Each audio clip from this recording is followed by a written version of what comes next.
कि हमारे इस अगले सेशन में हमारे बेहद खास मेहमान अब हमारे बीच आ चुके हैं, जिनका आप सब बेसब्री से इंतजार कर रहे थे। जी हां, बिहार के वर्तमान उप मुख्यमंत्री और भारतीय जनता पार्टी के वरिष्ठ नेता सम्राट चौधरी जी हमारे बीच हैं। बहुत बहुत स्वागत है आपका।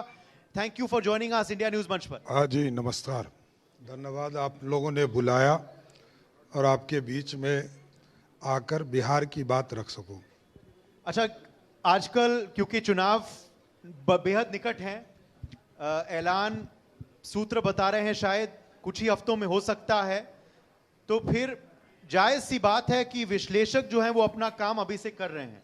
कई विश्लेषक बोल रहे हैं कि स्पष्ट बहुमत से दोबारा एनडीए की सरकार आएगी। कुछ विश्लेषक कह रहे हैं कि नहीं, ये यात्रा जो अभी चली थी, काफी भीड़ दिखी तो शायद रुख जो है वो विपक्ष की तरफ है। कुछ विश्लेषक ये कह रहे हैं कि कांटे की टक्कर इस बार होने वाली है और कुछ कह नहीं सकते, आने वाले दिनों में पता चल जाएगा कि क्या होने वाला है। आपका विश्लेषण क्या है? आपका क्या रुख है? क्योंकि आप लगातार घूम रहे हैं, आपके प्रचार जारी हैं अभी से ही, तो इस बार सत्ता का रुख किसकी तरफ होगा? देखिए, बिहार का मोड बदल चुका है और इसलिए मैंने कहा कि बिहार की जनता ने अराजकता देखा है, बिहार ने भ्रष्टाचार देखा है। उस बिहार को एनडीए की पूरी सरकार ने एक ऑर्गेनाइज बिहार बनाया है। आज डिलीवर, विकास, इसकी चर्चा होती है। कल तक ये चर्चा होती थी कि कौन कितना लूट रहा है। आज बिहार में रोड देखेंगे, बिजली देखेंगे, घर घर बिजली पहुंच गई, गांव गांव तक सड़क पहुंच गए। बिहार के विकास की चर्चा अब दुनिया में हो रही है कि आज बिहार में एक समृद्ध राज्य में से एक है। आज जीडीपी भी इस देश में जिस ग्रोथ से बढ़ रहा है, उस हिंदुस्तान में दूसरे स्थान पर, परसों तक हम तीसरे स्थान पर थे और कल रात से हम दूसरे स्थान पर आ गए। इसलिए लगातार बिहार विकास की ओर जाने वाला राज्य हो गया, जहां चर्चा विकास की हो रही है। और अब कोई भी व्यक्ति, क्योंकि लड़ाई बिहार के विकास बनाम विनाश, दो ही तरह की लड़ाई है। लालूवाद और नीतीशवाद की लड़ाई है, मोदी जी की लड़ाई है। तो जनता को तय करना है कि लालू जी का फिर से राज चाहिए या नीतीश जी ने जो बिहार के विकास दिए उसकी बात होगी। क्योंकि अभी तक जो है कांग्रेस पार्टी ने 40 वर्षों तक बिहार में राज किया। श्री बाबू के बाद बिहार में कोई मुख्यमंत्री एक तो स्टेबल नहीं था, काम भी नहीं करते थे, बिहार को लूटने में ही लगे थे और किसी भी पार्टी का मुख्यमंत्री 5 साल नहीं टिक पाया। लालू जी और नीतीश जी, इसलिए तुलना करता है हम लोग करते हैं कि नीतीश जी को 4 बार मौका दिया बिहार की जनता ने, तो बिहार के विकास के आयाम की चर्चा हो रही है। दूसरे तरफ लालू जी की चर्चा भी नहीं करता, उनका परिवार भी नहीं करता। उनके परिवार के लोग कभी नहीं कहते हैं कि 90 से 2005 में ये काम हमने किया, लेकिन सब ये जरूर कहते हैं कि नीतीश जी के साथ मिलकर हमने ये काम किया। सम्राट जी, बिहार की फाइट में सम्राट चौधरी इसलिए महत्वपूर्ण सेनापति हैं कि एक तरफ जो है लालू और तेजस्वी की रणनीति को भी समझते हैं, दूसरी तरफ जो है नीतीश कुमार की रणनीति को भी समझते हैं, और जिस तरह से लालू और तेजस्वी की ओर से रणनीति अपनाई जाती है, आप उसकी कार्ड तैयार कर लेते हैं। क्या कहेंगे इसको लेकर आप? नो डाउट, मेरी तो राजनीतिक उत्पत्ति ही लालू जी के विरोध में हुई और लालू जी ने मेरे घर को तोड़ दिया। मेरे परिवार के 22 लोग जेल में रहे, मैं स्वयं जेल में रहा। यहाँ आदरणीय सरवन बाबू बैठे हैं, उस समय विधायक हुए। समता पार्टी के मात्र 7 विधायक जीत कर आए थे। उस दौर से हम लोग देख रहे हैं, हम लोगों को तो जेल में यातना दिया तत्कालीन सरकार ने। ह्यूमन राइट्स कमीशन ने फाइन किया तत्कालीन सरकार, और लालू प्रसाद जी को माफी मांगना पड़ा मिलर स्कूल के मैदान में। वो दिन भी देखा है हमने। लेकिन बिहार, क्योंकि आज एनडीए पे जनता का भरोसा है, जनता ने देखा है कि विकास कैसे होता है और विकास की किरण गांव-गांव तक पहुंची है।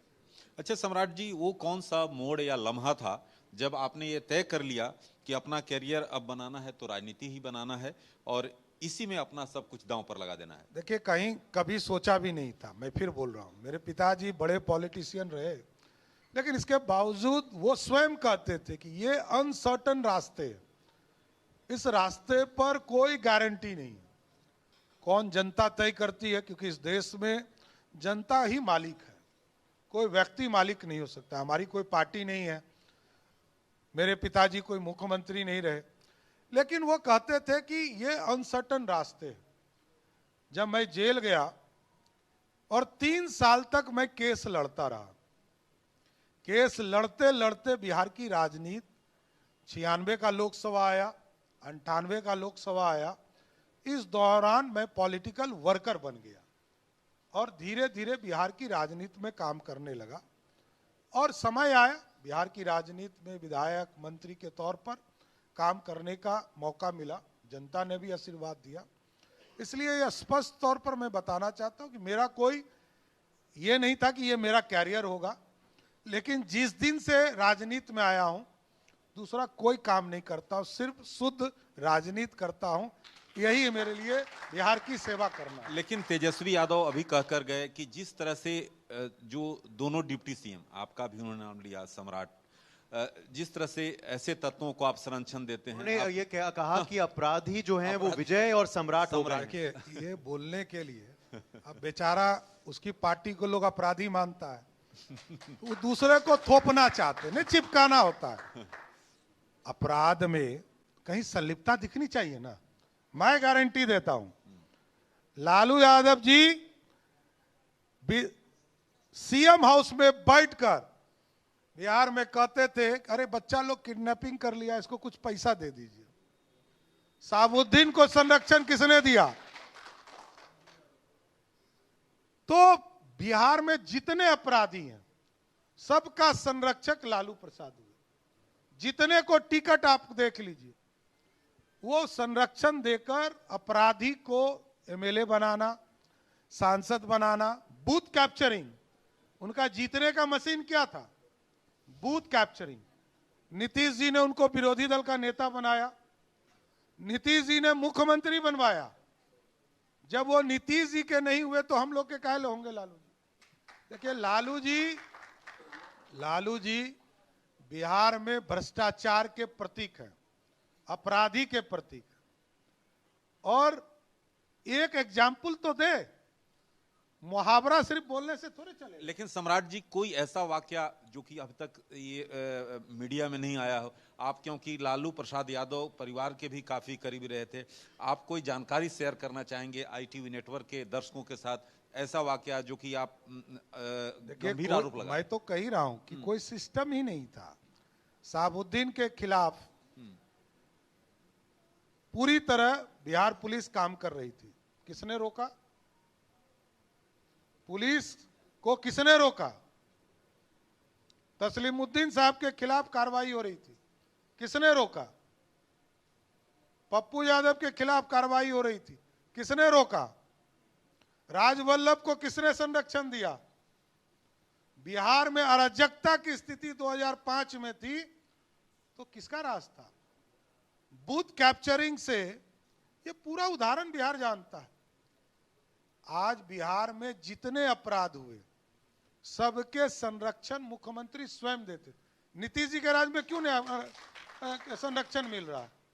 नीतीश जी के राज में लेकिन घटनाएं तो हो रही हैं, आज अब कह के गए मंच से यहाँ से। नहीं, देखिए, अब देखिए, व्यक्तिगत झगड़ा और संगठन अपराध दोनों फर्क चीज है। ये व्यक्तिगत झगड़ा है, जमीन का लेन देन हो, या तो ये तो राघोपुर से चुनाव लड़ने वाला था, तो किसको चिंता होनी चाहिए?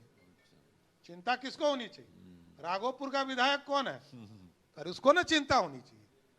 तो राघोपुर में कैंडिडेट जो बनना चाहता है उसकी हत्या हुई, तो वही तो पुलिस ने कहा कि कार्रवाई होगी, जांच होगा, वो एंगल भी जांच होगा। देखिए, अपराधी अपराध करते हैं। बिहार की सरकार के उप मुख्यमंत्री की हैसियत से जरूर कहूंगा, एक भी अपराध चिंता का विषय नीतीश कुमार जी ने सुशासन दिया, यहां कोई बच नहीं सकता, बड़ा आदमी तो गारंटेड नहीं बचेगा। ये नीतीश कुमार का शासन है। नीतीश कुमार जी के शासन में 100 घंटे में कोई भी अपराध हुआ, आप इतिहास देख लीजिए। गोपाल खेमका की हत्या हुई यही होटल के बगल में, 100 घंटे में कलकत्ता जाकर बिहार की पुलिस ने पकड़कर उसको लाने का काम किया। उसी तरह पारस में हत्या किया, पुरलिया से पूरा कांड हुआ और बंगाल जाकर पुलिस ने पूरी तरह गिरफ्तारी करके उसको जेल में डाल। देखिए ये कार्रवाई वाली सरकार है। ये लोग क्या है, परसेप्शन, ट्विटर मास्टर है। एविडेंस लाओ ना। लालू जी के खिलाफ एविडेंस दिया था शिवानंद तिवारी जी ने, ललन सिंह जी ने, कार्रवाई हुई ना, एविडेंस लाओ। सम्राट चौधरी यदि किसी अपराध में है तो नीतीश जी या पुलिस, कोई भी पुलिस कहेगा 1 घंटे में इस्तीफा देकर घर चला जाऊंगा, जेल जाने के लिए तैयार है। ऐसा बयान नहीं दे सकता हूं। अपराधी का संरक्षण भारतीय जनता पार्टी, जनता दल यूनाइटेड सोच भी नहीं सकती। तो संरक्षण बिल्कुल नहीं हो रहा जैसे आप कह रहे हैं, और अपराध अगर हो भी रहे हैं तो कार्रवाई हो रही है। अब मैं आपसे पूछना चाहता हूं युवाओं के बारे में, क्योंकि दावा किया जाता है महागठबंधन के नेताओं द्वारा कि क्योंकि तेजस्वी खुद युवा है और ये आजकल डांसिंग के भी रील्स आ रहे हैं सामने और अनेक जो प्रयास किए जा रहे हैं उससे युवा जो हैं उनके तरफ आ गए हैं। तो युवा, बिहार का युवा के मन में इस वक्त क्या चल रहा है सम्राट जी, वो किसके तरफ जाने वाले हैं? अभी यात्रा भी एक हुई थी, भीड़ भी दिखी थी वहां, वो क्या भीड़ वोटों में तब्दील होगी या नहीं? देखिए दो चीज समझिए, लालू जी नेता है, मैं इससे डिफर नहीं करता हूं। लालू जी के प्रतिनिधि बदलते रहे। श्रीमती राबड़ी देवी जी आई, वो प्रतिनिधि रही। बाद में तेजस्वी यादव जी आए, वो प्रतिनिधि हैं। मीसा भारती आई, तेज प्रताप यादव आए, रोहिणी आचार्य आई, और एक दो को बहन भी आ सकती है, कोई दिक्कत नहीं है। वो लालू जी का अपना प्राइवेट लिमिटेड कंपनी है, पीवीटी। उसमें कोई रोल, कोई नेता नहीं हो सकता, एमएलए एमपी बन सकता है, इससे ज्यादा रोल नहीं है। आप समझिए बिहार के युवा क्या देख रहे हैं, एक परिवार, एक राजनीति। एक तरफ लोकतंत्र की पार्टी है, बीजेपी में किसी को पता नहीं है कि अगला राष्ट्रीय अध्यक्ष कौन होगा। पिछले 15 साल को देखिएगा तो 4 से 5 हमारे राष्ट्रीय अध्यक्ष हुए। लालू जी 28 साल से एक गद्दी पर बैठे हुए हैं, जिनको वोट देने का अधिकार नहीं होना चाहिए था, पंजीकृत अपराधी हैं, वो जो है राष्ट्रीय अध्यक्ष बने। तो वो परिवार की पार्टी। तो बिहार के बच्चे जानते हैं ये अच्छा डांस करेंगे, क्रिकेट ऐसा खेला कि पूरे जीवन में क्रिकेट में 37 रन बनाया, पूरे जीवन के क्रिकेट में। और लालू जी कहते थे हमसे बेटा से पानी ढुलवाता है। अरे भैया तो क्वालिटी तो होनी चाहिए ना, खेलने का मौका मिला तो कितना रन बनाए। 140 करोड़ की आबादी है, इसमें तो मौका एक ही बार मिलेगा ना, बार बार तो मिलेगा नहीं। तो देखिए बिहार के बच्चे जानते हैं, बिहार के नौजवान जानते हैं, जिस सड़क पर नाच रहे हो वो नीतीश जी ने बनाया। जिस सड़क पर 55 साल का बच्चा घूम रहा था, राष्ट्रीय नेता मोटरसाइकिल चला रहा था, उस रोड को मोदी जी और नीतीश जी ने बनाया। लालू जी के राज में इतना जल्दी घूम लेते बिहार, घूम ही नहीं पाते। यही है बदला हुआ बिहार। सम्राट जी 2025 के बिहार चुनाव में बीजेपी का नारा क्या होगा? डबल इंजन की सरकार या मोदी की गारंटी कार्ड? डबल इंजन की सरकार। मैं गठबंधन में हूं भाई, नीतीश कुमार जी का नेतृत्व है और नीतीश कुमार जी के नेतृत्व में भारतीय जनता पार्टी लड़ रही है, इसमें कहा दो मत, एकदम स्पष्ट है, कहीं कोई कंफ्यूजन नहीं है।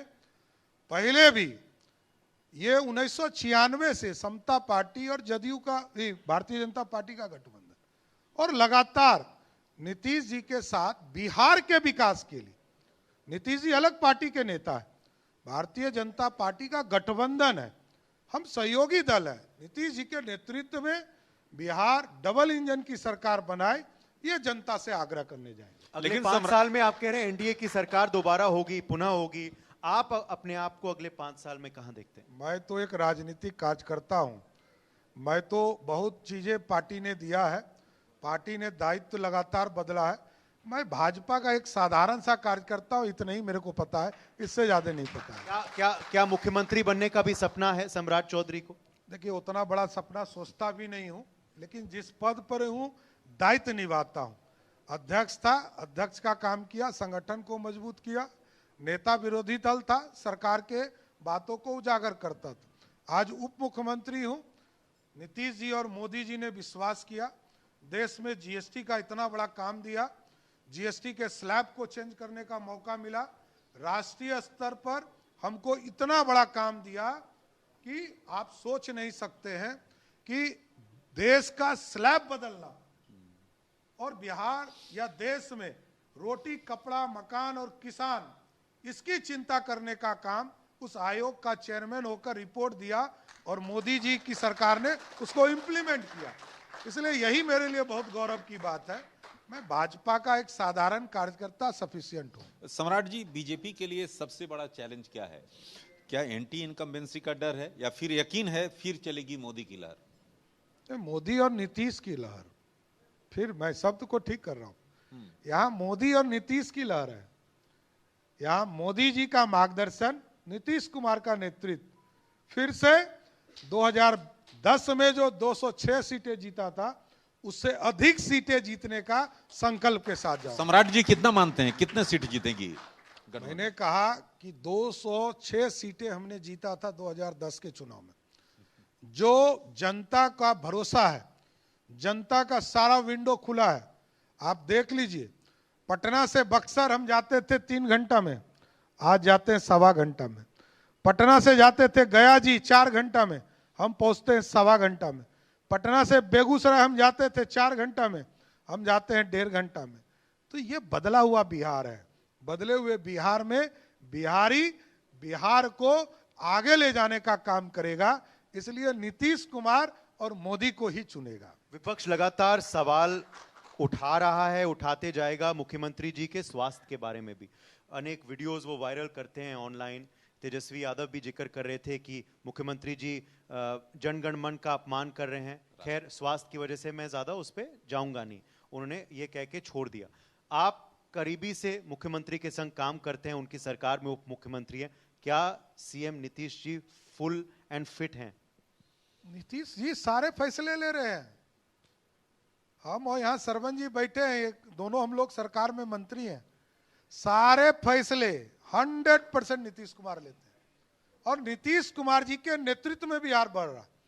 और बिहार के लोगों ने देखा है, अब विरोधी तो कहेगा ही ना कि ना खराब है, उनको तो बेचारे को कहने दीजिए, इसमें दिक्कत क्या है।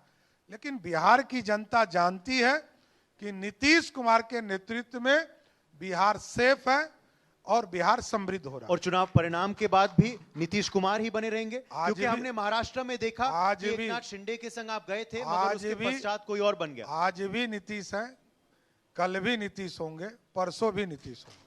अच्छा, एक सम्राट जी, यहाँ अभी थोड़ी देर पहले तेजस्वी कह रहे थे कि जो एनडीए है वो नकलची है, जो उनकी योजनाएं हैं उसको आप चुरा लेते हैं, उनकी घोषणा कर देते हैं।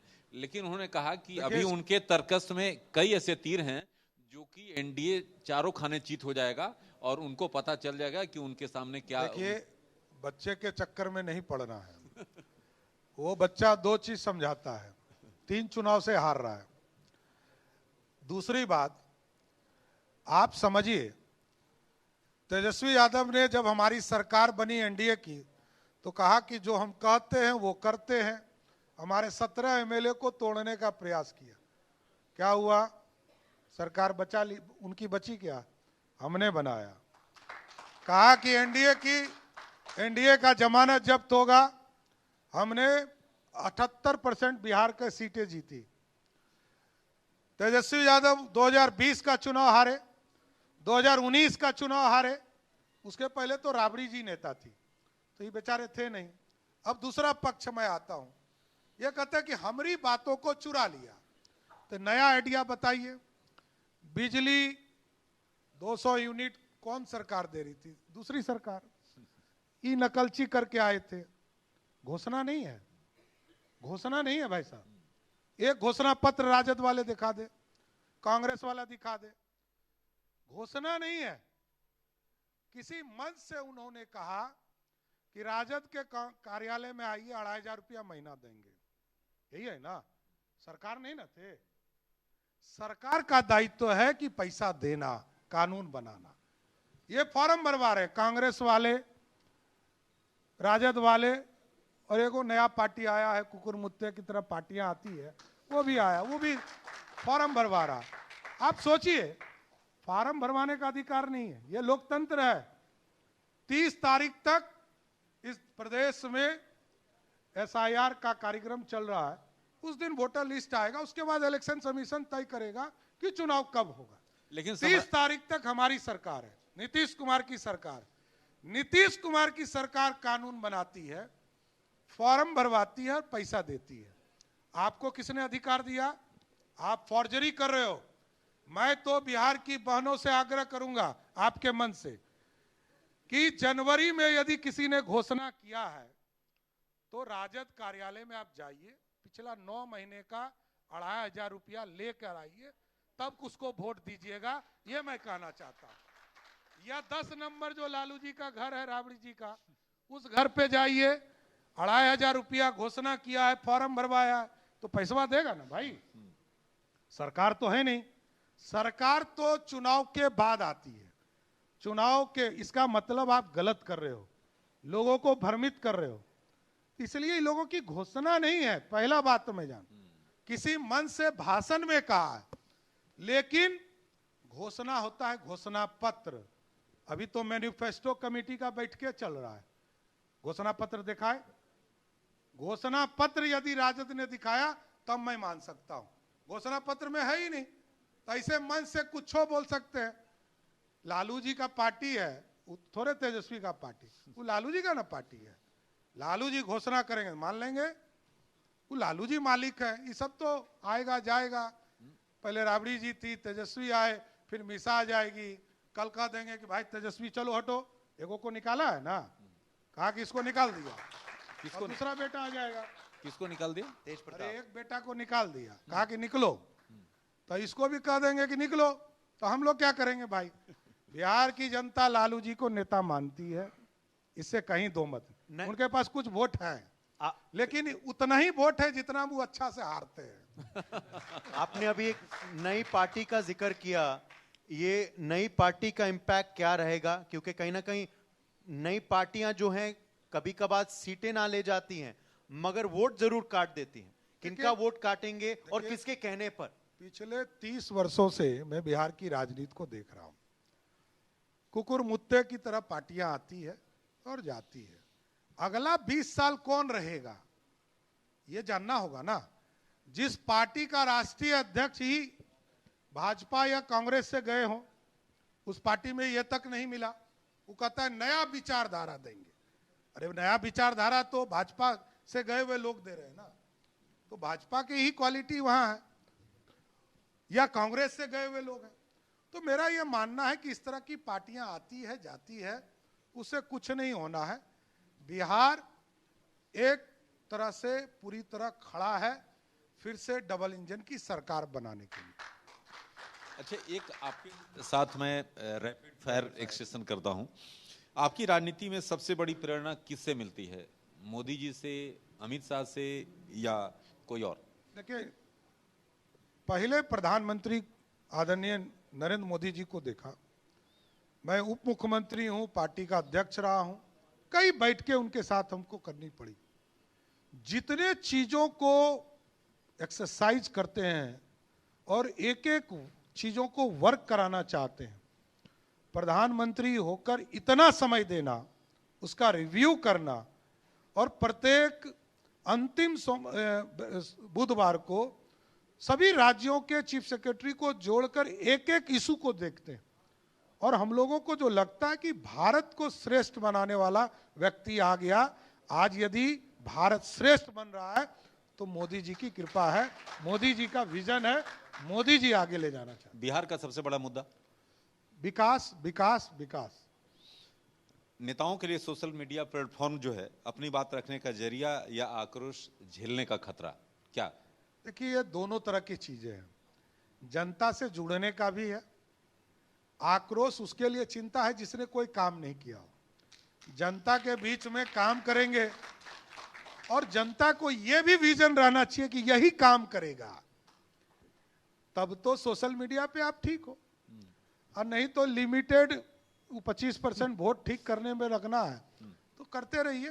पिछले 20 साल से लोग वही ठीक करके खुश हैं। क्या सम्राट आज जी की एक सबसे बड़ी ताकत लोजपा की युवा सांसद आई थी यहाँ, और उन्होंने कहा था कि उनके पिताजी ने एक एडवाइस उनको दिया था कि अहंकारी मत बनो राजनीति में।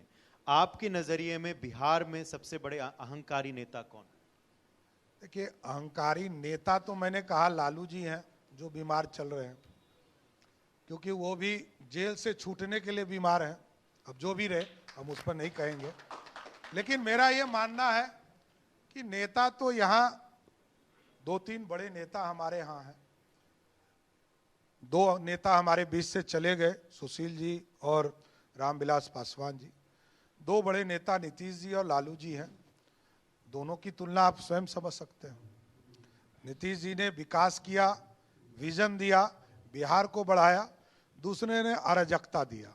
अच्छा, सम्राट जी की सबसे बड़ी ताकत क्या है? आक्रामक बयानबाजी या जो संगठन का कौशल? नहीं, साफ साफ बोलना। मेरे को कोई इधर इफ बट नहीं आता है, सीधा सीधा बोलता हूं, साफ साफ बोलता हूं। 9-5 आता नहीं है। राजनीति में हूं, कूटनीति थोड़ा कम आता है, लेकिन नीतीश जी लालू जी दोनों से ट्रेनिंग लिया हूं, तो साफ साफ बोलता हूं। अच्छा, सम्राट जी के अगर सीएम का प्रस्ताव आए तो क्या करेंगे, स्वीकार या इनकार?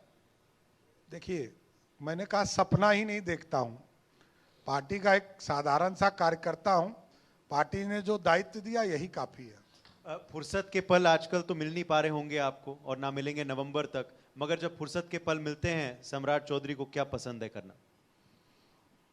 नहीं, पहले के दिनों में तो हम लोग थोड़ा कुछ खेलने वेलने की चर्चा करते थे, लेकिन अब तो स्वाभाविक है, पिछले 30 वर्षों से मैं राजनीति में ही काम कर रहा हूं, तो जनता की सेवा, जनता के साथ जुड़े रहने और जनता के मुद्दे उठाना ही सबसे महत्वपूर्ण है। किताब पढ़ना या गीत सुनना या फिल्में देखना पसंद है? नहीं, बहुत इन सब चीज़ों से थोड़ा दूर ही रहा हूँ। फिल्म तो बहुत नहीं है कि बराबर देखता हूँ। थोड़ा जब फाइनेंस डिपार्टमेंट जब से देख रहा हूँ तो कुछ ज़्यादा ही पढ़ना पड़ता है, ये थोड़ा चिंता करनी चाहिए। और हम आए हैं दिल्ली से, तो क्या फेवरेट फूड है आपका यहाँ का जो हम जरूर चख के जाएं? देखिए, बिहारी फूड तो लिट्टी चोखा जरूर देख के जाइए, मिथिला थाली जरूर देख के जाइए, अब मैरिन ड्राइव जरूर देख के जाइए। मैरिन ड्राइव देखिएगा तो बदला हुआ बिहार दिखेगा। यहाँ से गया जी एक बार ड्राइव पे चले जाइए और रात के 12 बजे जाइएगा, कोई आपको टच नहीं करेगा। यहाँ से 1 घंटा 5 मिनट में आप गया जी पहुँचिएगा और फिर लॉन्ग ड्राइव से 1 घंटा 5 मिनट में पटना लौट जाइएगा। यही बदला हुआ बिहार दिखेगा। अच्छा सम्राट जी, अगर एनडीए सरकार में आती है तो पहला बड़ा फैसला क्या होगा जो युवाओं को प्रभावित करेगा? देखिए, स्पष्ट है, बिहार इंफ्रास्ट्रक्चर नीतीश जी ने बनाया, बिजली के सेक्टर में काम किया, रोजगार के सिस्टम्स को भी लगातार नीतीश कुमार जी ने बढ़ाया। वो दौर भी, क्योंकि तुलना करना पड़ता है तब हमको ज्यादा आपको क्लियरिटी होगी। लालू जी के 15 साल में 94,000 लोगों को नौकरी मिली।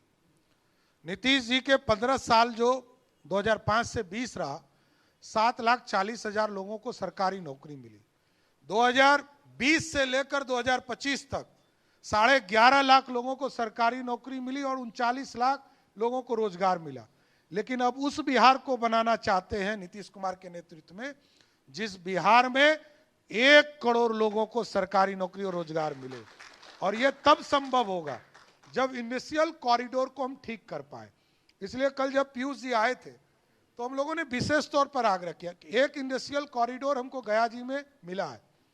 बिहार लैंडलॉक स्टेट था, डेंसेस्ट पॉपुलेशन वाला राज्य था, और एक चीज बोलता है ना लोग कि हमको सरकार दीजिए तो हम उद्योग ला देंगे। अरे सब कुछ बिहार में था, कौन बोलता है कि नहीं था? 1990 से लेकर 2000 तक जब बिहार एक था, हम और सरवन जी तो बैठ के वोट दिए और बिहार अलग हुआ, पीड़ा में दिए। लेकिन सरदेव अटल जी का सपना था कि आदिवासी के कल्याण के लिए झारखंड बटे। 3 विधायकों ने सिर्फ विरोध किया, 525 एमएलए में 3 विधायकों ने विरोध किया और 322 ने समर्थन में वोट किया कि हमारा लोग आगे बढ़ जाए। और उस बिहार में जहां 87% रेवेन्यू झारखंड से आता था और 13% रेवेन्यू यहां है, उस बिहार को समृद्ध बनाया है। लोग कहते हैं ना उद्योग, उनके पापा मम्मी के राज में सब था, टाटा यहीं था, बोकारो यहीं था, माइंस यहीं था, सब इसी बिहार में था, तब भी नहीं बढ़ रहा। उसका कारण था कि बिहार में नेता नहीं था। बिहार में कांग्रेस ने श्री बाबू के बाद, आप देख लीजिए किताबें खोलकर, इतिहास के पन्ने में एक मुख्यमंत्री 5 साल नहीं रहा। कांग्रेस पार्टी बदल देती थी, 6 महीना, साल भर, 1.5 साल, 3 दिन, ऐसे चलता था बिहार। लालू जी आए, लोगों को उम्मीद था कि गरीब का बेटा आए, उन्होंने पहले ही दिन पूरा फॉर्मूला बदल दिया। बूथ कैप्चरिंग, लूट, हलकतरा घोटाला, चारा घोटाला, सारा उनके राज में हुआ। अराजकता फैला। कौन सा नरसंहार नहीं है जो उनके राज में नहीं हुआ। नीतीश जी भी शासन चला रहे, नरसंहार का नाम बताइए। देखिए अराजकता। इसलिए मैं जो कहता हूं, साफ तौर पर कहता हूं कि उस दौर को याद कीजिए कि 90 से 2000 तक जब बिहार एक था तो उद्योग भी यहीं थे, तब कहां बिहार बढ़ रहा था, तब भी नहीं बढ़ रहा था। लेकिन नीतीश जी के राज को देखिए, 20 साल राज हुए, 14 साल ऐसे हैं जिस 14 साल में डबल फिगर में बिहार का जीडीपी रहा, ग्रोथ रेट रहा। यह है बढ़ता हुआ बिहार। और लालू जी के 15 साल को निकाल लीजिए, एक को बार डबल डिजिट छुआ हो तो हम बता दीजिए। यही है विकास model. You have to deliver, आपको काम करना पड़ेगा। नीतीश कुमार जी काम के लिए जाने जाते हैं, नाम के लिए नहीं जाने जाते। अच्छा, सम्राट जी को गुस्सा क्यों आता है? आप पर आरोप लगता है कि आप गुस्से में कुछ भी बोल जाते हैं। नहीं, कुछ नहीं, एकदम साफ साफ बोलता हूं। अच्छा, मैंने कहा भाषा का प्रयोग कर देते हैं जो एकदम साफ साफ बोलता हूं। मैं फिर बोलता हूं, बोलिए। नहीं, विरोधी आपके कह कर गए। मैं वही बोलता हूं जो सच्चाई होती है। मैंने कहा पंजीकृत अपराधी, मैंने मेरा कहा चोर शब्द, यही मैं कहता हूं और साफ साफ बोलता हूं, सीना तान के बोलता हूं। जिसको लड़ना है लड़ ले, बिहार की जनता देख रही है। वो तो बोल के गए कि विधायक तो उन्होंने बनाया, आप तो कभी चुनाव उसके बाद जीत नहीं पाए। देखिए उनको कौन, अरे बउआ तो अभी हाईवे किया है। मैंने कहा बउआ भी आया। और आपको जानना चाहिए, मैं उस परिवार से हूं जहां निर्दलीय लोग एमएलए जीत के आते रहे। लालू जी की उत्पत्ति कैसे हुई है पता है? जनता पार्टी जनसंघ के सहयोग से, भाजपा के सहयोग से एमपी बने, भाजपा के सहयोग से मुख्यमंत्री बने। कैसे बने? वो अपने बन गए क्या?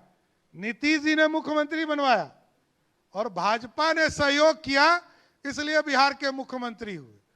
लेकिन बिहार की जनता नहीं जानती थी कि ये गरीब का बेटा इस तरह का लुटेरा निकलेगा। चलिए, बिहार की जनता अब तय करेगी कि अगले सरकार में कौन मुख्यमंत्री होंगे, कौन उप मुख्यमंत्री होंगे और किसकी सरकार बनेगी, ये आने वाला समय बताएगा। फिलहाल के लिए बहुत बहुत शुक्रिया और शुभकामनाएं।